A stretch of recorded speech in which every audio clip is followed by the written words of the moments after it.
Welcome to Inspiring Narratives, your favorite channel for uplifting stories, renewed hope, and cultivating a deeper connection with Allah subhanahu wa ta'ala. Discover with me how turning to Allah can lead you to amazing changes in your life. Assalamu alaikum wa rahmatullahi wa barakatuh. We are back with another uplifting story that will, by the grace of Allah, strengthen your faith and renew your hope, inshallah. Let's start by sending peace and blessings on our beloved Prophet Muhammad sallallahu alaihi wasallam. Allahumma salli wa sallim wa barik ala Sayyidina Muhammad wa ala alihi wa sahbihi ajma'in.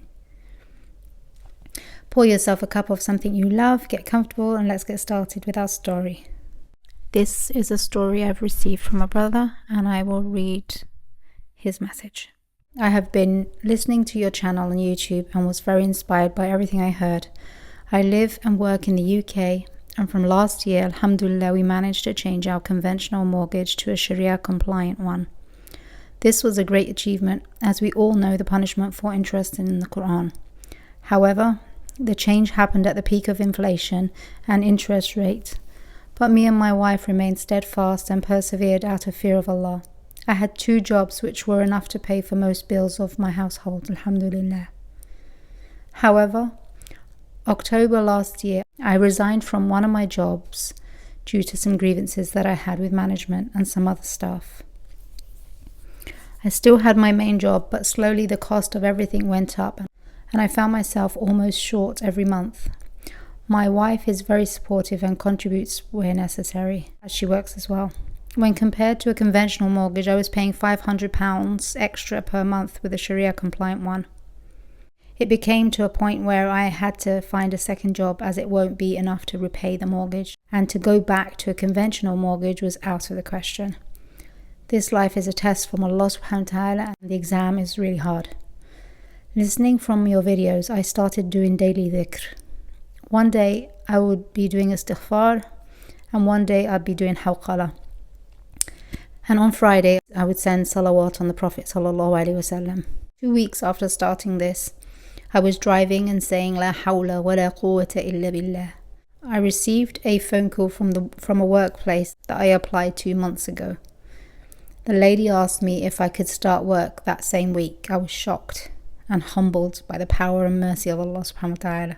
I thanked Allah for His mercy and I went for that job. However, it would be difficult for me to do the prayers there if I was doing an afternoon shift, and I could see some exploitation happening, that I decided to leave whilst I still could, as I couldn't live with myself missing Salah.